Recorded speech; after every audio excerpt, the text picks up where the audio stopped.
80,000 کو جوش دلا کر شریعت کے نام پر لا کر ٹکرا دینا یہ آسان کام ہے، لیکن 80,000 سے یہ بیعت لینا کہ پورے شریعت پر عمل کریں گے یہ بہت مشکل ہے۔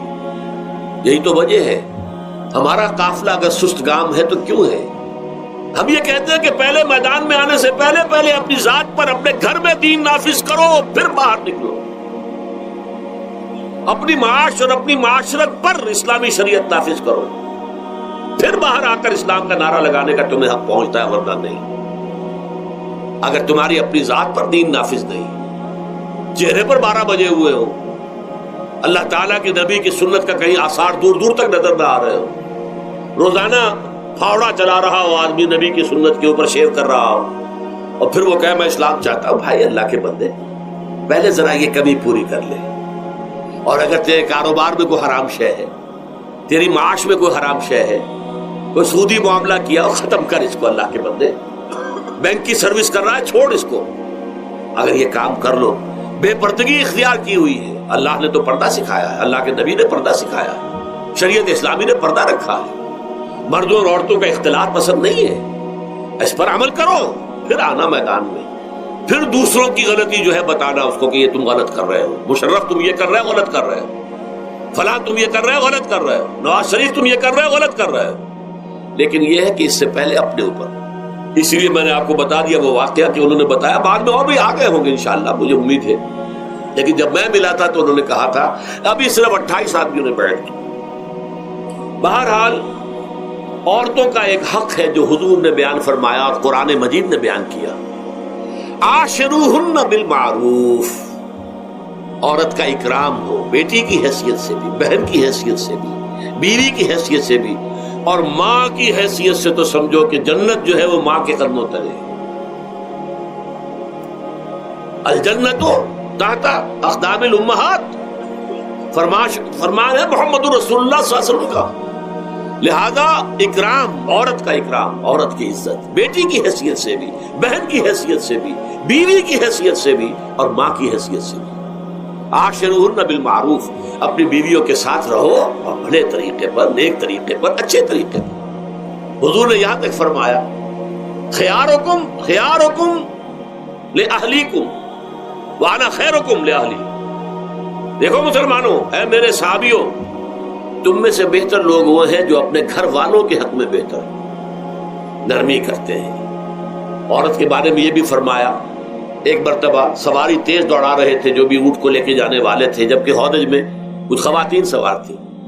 حضور نے فرمایا دیکھو نا، یہ نگینے ہیں جو سوار ہیں، ان کو زیادہ دھکے نہ لگواؤ تیز تیز اونٹ چلا کر، ان کے ساتھ نرمی ہو، ان کے ساتھ نیکی کی جائے، ان کے احساسات کا خیال رکھا جائے، ان کے ساتھ زیادتی نہ ہو، مار پیٹ کا کیا سوال، معاذ اللہ ثم معاذ اللہ۔ ان کے ساتھ جو ہے عاشروہن بالمعروف، بھلے طریقے پر گزارا کرو۔ یہاں تک فرمایا ہو سکتا ہے کہ کسی وجہ سے تمہاری بیوی جو ہے تمہاری نگاہوں سے گر جائے، اب آپ کے دل میں اتنی محبت نہیں رہی، لیکن اللہ فرماتا ہے دیکھو ہو سکتا ہے کہ اس میں کوئی پہلو ایسا ہو، تلاش کرو، کوئی پہلو ایسا ہو بہتری کا کہ جس کی وجہ سے تلاش کر کے اس کو اپنی نگاہوں میں مرکوز کر لو، تاکہ اس کے تمہارے دل میں اس کے لیے محبت دوبارہ اثر نہ ہو۔ اس پہلو کی وجہ سے جو تمہاری نگاہ سے اوجھل تھا، وہ اچھائی اس میں ہے، سیرت کی اچھائی ہے۔ صورت بہت اچھی نہیں ہے، اللہ نے سیرت اچھی دے دی ہے۔ جو کچھ دیا، جو اچھائی ہے، جو بھلائی ہے، اس کو تلاش کرو اور نگاہ کو وہاں پر جماؤ تاکہ تم ان کے ساتھ اچھا سلوک کر سکو۔ اس سے آگے آئیے، معاشی میدان ہے سب سے زیادہ سخت اور سب سے زیادہ کٹھن اور سب سے زیادہ ظالمانہ نظام۔ اس میں سب سے بڑا ظلم جو ہمارے پاکستان میں ہے وہ یہ زمینداری، غیر حاضر زمینداری، اور یہ جاگیرداری۔ محنت کرے کسان مزدور ہاری، عیش کرے جاگیردار زمیندار، یہ اس سے بڑا ظلم اور کوئی نہیں ہو سکتا۔ اور چونکہ ہماری معیشت بنیادی طور پر زرعی معیشت ہے، ہمارا تو زیادہ تر جو آبادی کا طبقہ ہے وہ کاشتکار ہے، لہذا سب سے بڑا ظلم جو ہو رہا ہے وہ در حقیقت یہ زمینداری، غیر حاضر زمینداری اور جاگیرداری۔ اب اس میں سمجھ لیجئے اس بات کو اچھی طرح، کتنا بڑا ظلم ہے۔ ایک شخص خود شہر میں رہ رہا ہے، لاہور میں، ساری سہولتیں اسے حاصل ہیں، کتنی سہولت ہوتی ہے، ٹوٹی کھولی اور پانی آ رہا ہے، دیہات میں جا کے بیچارے کاشتکار کو وہاں ہو سکتا ہے کہیں سے دور سے پانی کھینچ کر لانا پڑتا ہو کسی کنویں سے. کہاں اسے یہ سہولت ہے کہ ٹوٹی کا کان مروڑا اور پانی حاضر. کہاں یہ سہولت ہے کہ بجلی کا بٹن اوپر سے نیچے کیا اور مکہ روشن ہو گیا. یہ ساری سہولتیں بھی لے رہا ہے اور وہ تنخواہ بھی لے رہا ہے کوئی یا کوئی کاروبار بھی کر رہا ہے, اور ایک زمین اس کے پاس ہے, فلاں ضلع میں میرا رقبہ ہے, اس رقبے پر جو کاشت کر رہا ہے آ کر اس کی کمائی میں سے, اس کی فصل میں سے آدھا بٹا کر لے جاتا. کیا حق پہنچتا اس کو؟ یہ مزارعت جو ہمارے ہاں جس کو جائز قرار دے دیا گیا, یہ دور ملوکیت میں جائز قرار دیا گیا. بادشاہت جو ہے وہ چلتی تھی جیسے آپ نے کن کھجورا دیکھا ہے, اس کے بہت سی ٹانگیں ہوتی ہیں. کن کھجورے کی کتنے پاؤں ہوتے ہیں؟ سینکڑوں.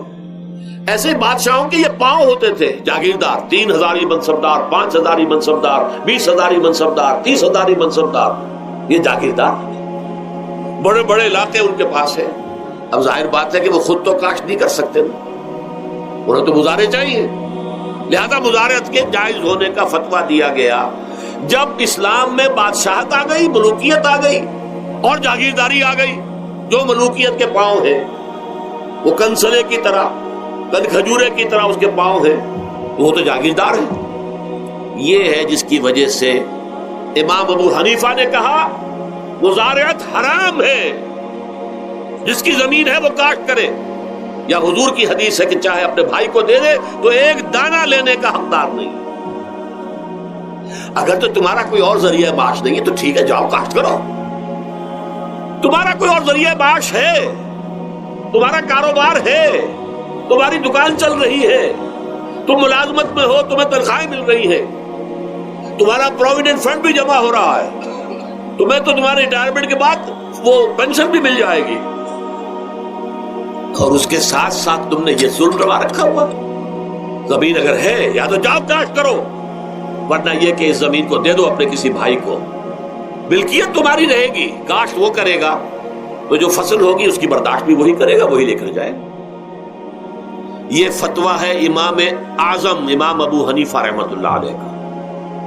یہی فتویٰ ہے امام مالک, امام دار الحجرہ, امام مدینہ, امام مالک رحمۃ اللہ علیہ, دونوں کا فتویٰ ہے. اور عظیم ترین یہی دو ہیں, اولین بھی یہی دو ہیں, عظیم ترین بھی یہی دو ہیں.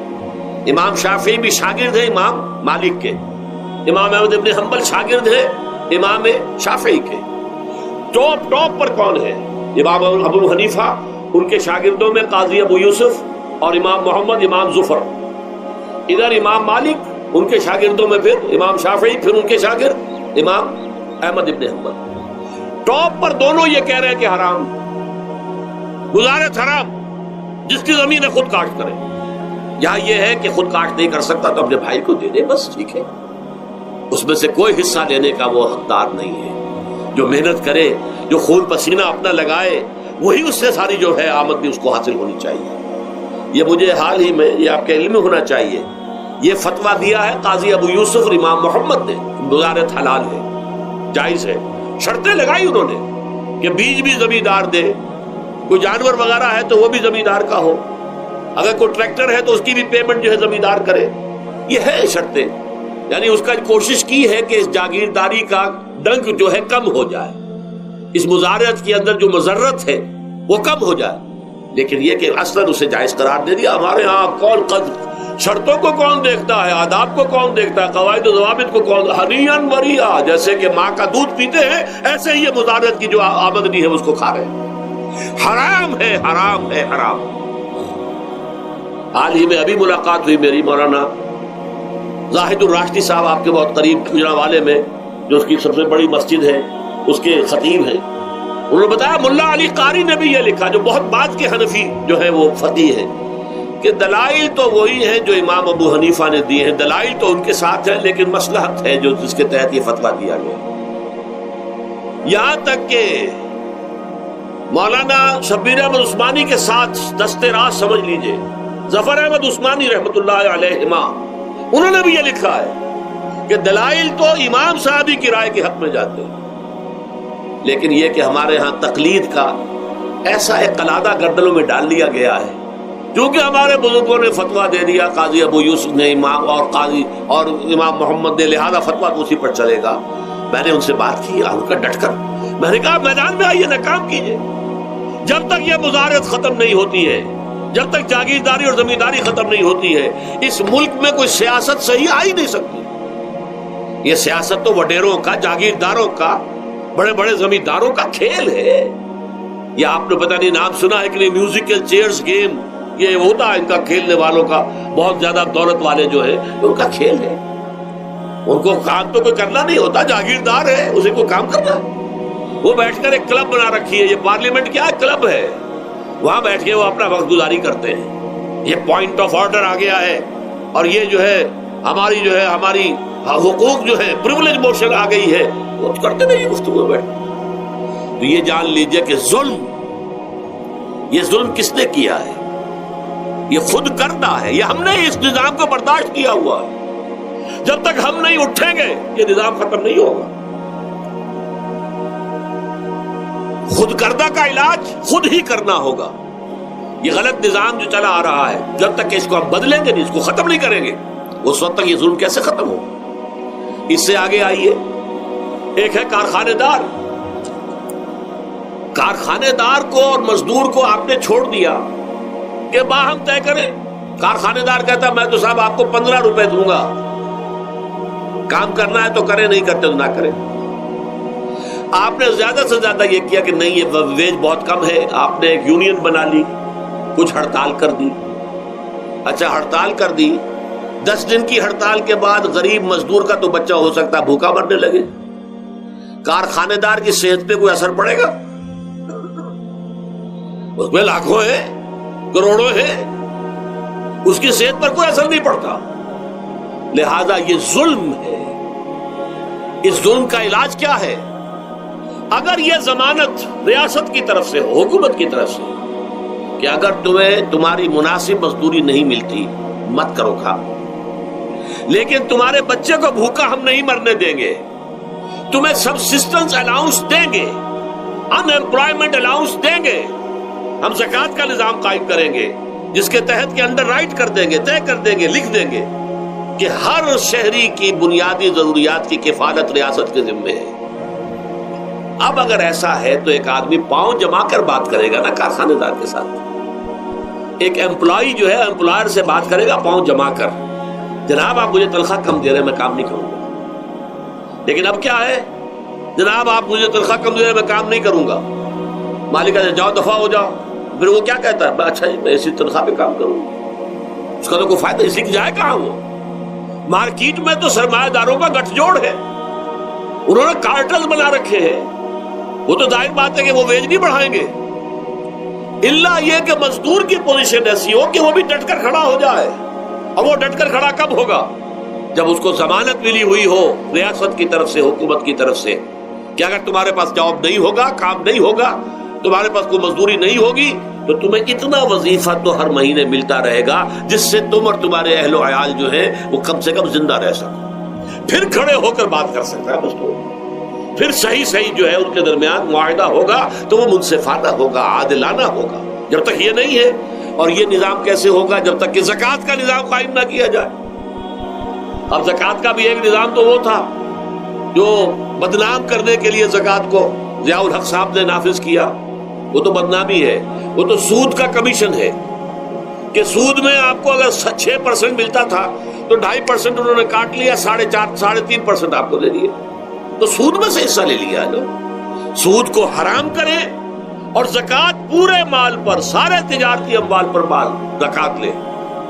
آپ کی دکان میں جناب 10 لاکھ کا مال پڑا ہوا ہے، 2.5% کے حساب سے دے دیجئے، کتنا من اکاؤنٹ آپ کر لیجئے گا۔ کوئی ایک ہے اسٹاکسٹ، آپ کے گودام میں اتنا اسٹاک پڑا ہوا ہے، اتنی مالیت کا 2.5% دیجئے، تمہاری اتنی بھیڑیں بکریاں ہیں، اتنی بھیڑیں اتنی بکریاں نکال دو۔ جب تک کہ تمام اموال میں سے زکوٰۃ نہ لیجیے، یہ کیا کہ بینک کے اندر جو جمع ہے اس پر سے زکوٰۃ کاٹ لی، انا للہ و انا الیہ راجعون، نام اس کا زکوٰۃ رکھا ہے، اور خیرات کا ایک نظام بنا دیا، کچھ خیرات اور کچھ سیاسی جو ہے اپنا ہتھ کنڈا، کہ وہ ان کے ناظمین زکوٰۃ جو بن رہے ہیں اور زکوٰۃ کونسلیں بن رہی ہیں، وہ سب کون ہیں؟ جو ہمارے سیاسی طور پر ہمارے ساتھی ہیں, ہمارے ورکرز ہیں, اور پھر جتنے غبن ہوئے ہیں اور جتنا اس نے مس اپروپریشن سب کو معلوم ہے. ہمارے معاشرے میں آخر اگر حکومت کے جتنے محاصل ہیں وہ غبن ہوتے ہیں تو زکوٰۃ کا کیوں نہیں غبن ہوگا؟ زکوٰۃ کو آسمان سے اتری ہے, بلکہ زکوٰۃ میں سے غبن کرنا تو آسان ہے, اس لیے کہ سود میں سے کاٹا ہوا ہے. اس میں تو انسان جو ہے وہ برا بھی محسوس نہیں کرے گا کہ یہ تو سود ہے, لعنت ہے, اگر اس کو میں نے کچھ ہضم کر لیا تو کیا ہو گیا. جب تک کہ یہ دو نظام نہیں آئیں گے, اور تیسرے یہ کہ سود کے ذریعے سے جب تک کہ یہ ظلم, سود کا نتیجہ کیا نکلتا ہے؟ اصل میں ہمارے عام آدمی سمجھتے ہیں سود کہ اچھا ہے جی, کیا ہے, ایک آدمی نے پیسے جمع کرائے ہیں, اب اسے ہر مہینے اتنا پیسہ مل رہا ہے. عام آدمی بھی ہمارے ہاں یہ جو پٹھانوں والا سود ہے, یہ جو سود خور گاؤں میں بیٹھے ہوئے ہیں جو بہت بڑی شرح کے اوپر سود دیتے ہیں اور خون چوس جاتے ہیں لوگوں کا, اور ان کے کسی طریقے سے قرضے ختم, ان کو تو سبھی برا کہتے ہیں. کوئی ایک آدمی بھی آپ کو نہیں ملے گا کہ جن کے لیے کلمہ خیر کہے, ان کے لیے کسی نرمی کا یا ان کے لیے کسی بھی آسانی کا کوئی مطالبہ کرے. البتہ یہ جو بڑا سود ہے, بینک کا سود, کاروباری سود, اس کی شناخت لوگوں پر واضح نہیں ہے. یہ ایک بہت بڑے پیمانے پر یہ برائی جو ہے آپ کو انڈیویجول پر نہیں نظر آ رہی. انڈیویجول تو بظاہر سمجھتا ہے ایک فرد, بھائی ٹھیک ہے, میں دکان کے لیے مجھے قرض چاہیے تھا, مجھے قرض مل گیا, میں اپنا کاروبار کر رہا ہوں, تو میں جو کمائی کر رہا ہوں اس میں سے بینک کو بھی حصہ دے رہا ہوں اپنا, اس کا سود کا. اس میں کیا خرابی ہو گئی؟ اس کی خرابی سمجھ میں آتی جب آپ کو معلوم ہو اسی سود کے ذریعے سے دنیا میں اس وقت ایک چھوٹی سی اقلیت ہے, کل 1 کروڑ یا 1.25 کروڑ یہودی, اور پوری دنیا کی دولت کے اوپر قابض ہو کر بیٹھ گئے. یہ سارا وہ بینکنگ نظام جو یہودیوں نے بنایا, یہ IMF ورلڈ بینک جس کے ہم اس وقت غلام بن کر رہ گئے.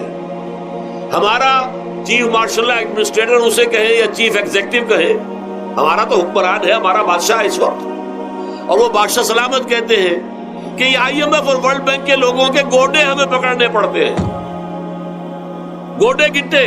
کیوں؟ ہم غلام ہیں ان کے, اور ہم جکڑے ہوئے اس سود کے اندر.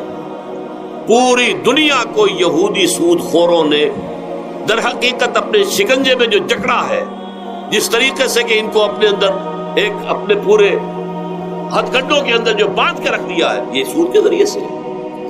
اور اس کا نتیجہ کیا نکلتا ہے؟ دیکھیے, امریکہ میں کہتے بڑی جمہوریت ہے, لوگ ووٹ دیتے ہیں, لیکن حقیقت اگر لوگ جانتے ہوں کہ دیوے استبداد جمہوری قبا میں پائے کو, تو سمجھتا ہے یہ آزادی کی ہے نیلم پری. ہم نے خود شاہی کو پہنایا ہے جمہوری لباس, جب ذرا آدم ہوا ہے خود شناس و خود نگر. اب امریکہ میں اصل میں کیا ہے؟ امریکہ میں کیپٹلسٹ کا نظام ہے. یہ حکومت کس کی ہے؟ سرمایہ داروں کی ہے. جو کروڑ پتی نہ ہو وہ الیکشن نہیں لڑ سکتا, اور کروڑ پتی جو ہے اپنے پیسے کی بدولت وہ صحافیوں کو خرید لے گا, ٹیلی ویژن چینلز خرید لے گا, وہ لوگوں کے ذہنوں پر چھا جائے گا, آ جائے. یہ گورنمنٹ آف دی کیپٹلسٹ ہے, نوٹ عوام. یہ دھوکہ ہے, فریب ہے سرمایہ داروں کا. وہاں وہ جاگیردار اس طرح کے نہیں ہے, سرمایہ دار ہیں. وہاں جاگیرداری کی وہ حیثیت نہیں رہی, اس لیے کہ ان کے تحت آدمی نہیں ہوتے. وہ تو اگر بڑے بڑے رینچ ہیں, بڑے بڑے اگر فارم ہیں, تو وہاں بھی آپ کو معلوم ہے کہ چونکہ مشینوں کے ذریعے سے بوائی بھی ہو رہی ہے اور ہل بھی چل رہا ہے مشینوں سے, بوائی بھی مشینوں سے, کٹائی بھی مشینوں سے, تو زیادہ انسان کی ضرورت ہی نہیں رہی. لہذا وہ سیاسی نظام وہ نہیں ہے جو یہاں کا ہے, لیکن وہ زمیندار بھی وہاں کا کیپٹلسٹ ہے, نظام کیپٹلسٹ کا. تو در حقیقت یہ ڈیموکریسی جو ہے, اس سے جو کہتے ہیں government of the people by for the people, نہیں, گورنمنٹ آف دی کیپٹلسٹ, سرمایہ دار کی حکومت ہے. اور سرمایہ دار جو ہے اس نے اپنی کلب بنائی ہوئی ہے, بیٹھا ہے, پارلیمنٹ ہے, یہ کانگریس ہے, یہ سینٹ ہے, یہ سرمایہ داروں کی کلب ہے. باقی عوام کے لیے وہاں کیا ہے؟ واقعہ یہ ہے کہ عام آدمی امریکہ کا بھی یہ ضرور ہے کہ بنیادی ضرورتیں محنت کر کے, خون پسینہ ایک کر کے اپنی وہ حاصل کر لیتا ہے, لیکن بہت نچلی سطح پر ہے. عام آدمی وہاں بھی بہت نچلی سطح پر ہے. اور ایسے لوگ ہیں معدود گنتی والے جو 40 50 بلین کا ایک چیک لکھ سکتے ہیں, وہ سب یہودی ہیں. House of Rothschilds, house of Goldsmiths, یہ سٹی بینک جو یہاں بھی آ گیا ہے اپنی ساری گندگیاں پھیلانے کے لیے, سٹی ہاؤسز اور سٹی کار, یہ کیا ہے؟ یہ جکڑ لینا ہے آپ کو. آپ کو ذرا سا دھوکہ دیا، جاؤ جی لے لیجیے کوٹھی لے لیجیے، ہم آپ کو قرض دیتے ہیں۔ آپ پھول گئے، اتنی بڑی کوٹھی کا میں مالک ہو گیا۔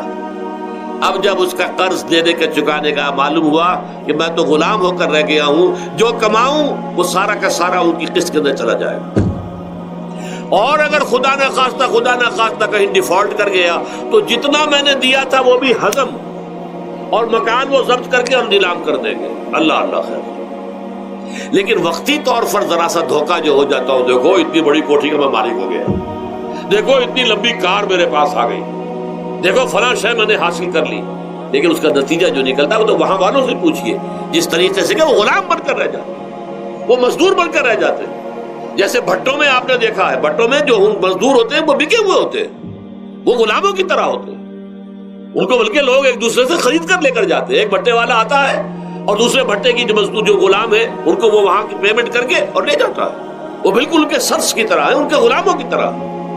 یہ ساری جو میں نے آپ کے سامنے گنوائی ہے، یہ در حقیقت نوع انسانی کو جو تقسیم کیا گیا، انگریزی میں آپ کہتے ہیں ہیو اور ہیو ناٹس، قرآن نے اس کے لیے کیا لفظ استعمال کیا؟ محرومین اور مترفین، اور ان مترفین کی وجہ سے اللہ کا عذاب آتا رہا دنیا میں۔ ان کے گلچھرے، ابھی بسنت منائی، کس نے منائی؟ یہ لکھپتی کروڑ پتی ہیں، انہوں نے عیش کیے ہیں، راتوں کو نیند حرام کی ہے لوگوں کی، یہ بسنت منا رہے ہیں۔ کیا ہو رہا ہے؟ در حقیقت یہ وہی ہے مترفین۔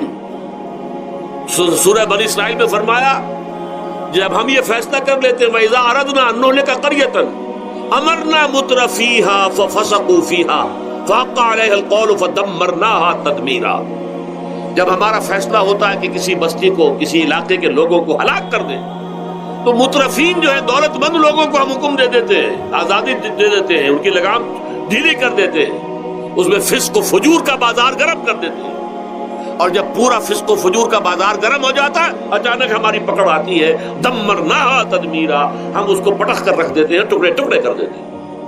یہ مترفین، اور دوسری طرف محرومین، اسی طریقے سے مستضعفین اور مستکبرین۔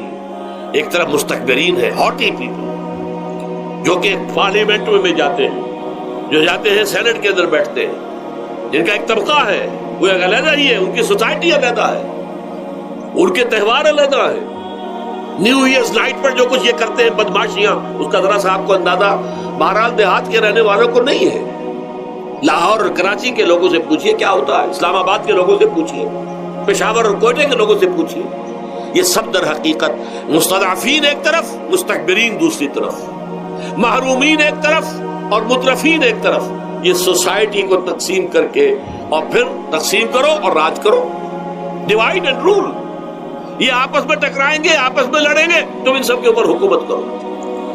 اب ظاہر بات ہے کہ اس کا علاج میں نے عرض کیا تھا نا کہ پہلے قسم کے دکھ تو وہ ہیں جو من جانب اللہ آتے ہیں، اس کا تو سوائے برداشت کے کوئی مادہ نہیں، کوئی اس کا اور ہمارے پاس چارہ نہیں، لیکن برداشت کا حوصلہ بڑھانے کے لیے وہ ساری باتیں ایمان کے ذریعے سے ہمیں ملتی ہیں۔ لیکن یہ جو خود کردہ ہے، اپنے غلط نظام کی وجہ سے جو دکھ ہم نے پھیلا رکھا ہے، جو محرومی پھیلا رکھی ہے، جو بھوک پھیلا رکھی ہے، جو لوگوں پر ظلم کا جو ہے بازار گرم ہو رہا ہے، چاہے وہ سماجی سطح پر ہے، گھروں میں ہے، چاہے بازاروں میں ہے، چاہے مارکیٹوں میں ہے، چاہے کھیتوں میں ہے، چاہے کارخانوں میں ہے، یہ سب ہمارے غلط نظام کا نتیجہ ہے، یہ اللہ کی طرف سے نہیں ہے۔ وما اصابکم من مصیبت فبما کسبت ایدیکم، یہ تمہارے اپنے ہاتھوں کی کمائی ہے، تمہارے اپنے ہاتھوں کے کرتوت ہے، تم نے غلط نظام کو قبول کیا ہوا ہے۔ اب اس کا علاج کیا ہوگا؟ اب علاج ایسے ہوگا جد و جہد کے ذریعے سے اس نظام کو ختم کیا جائے۔ اس لیے کہ یہ تو میں نے آپ کے سامنے بیماری کا بیان کر دیا ہے، علاج کیا ہے انشاءاللہ اس کے بارے میں گفتگو جو ہے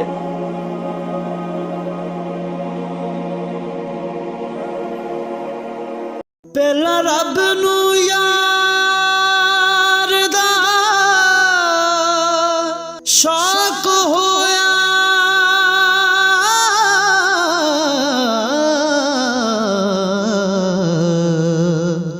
نبی پاک دا کرن جمال مائیں آیا وہی لے کے ہویا ترت حاضر تے لیا یار نے یار نو پھال مائیں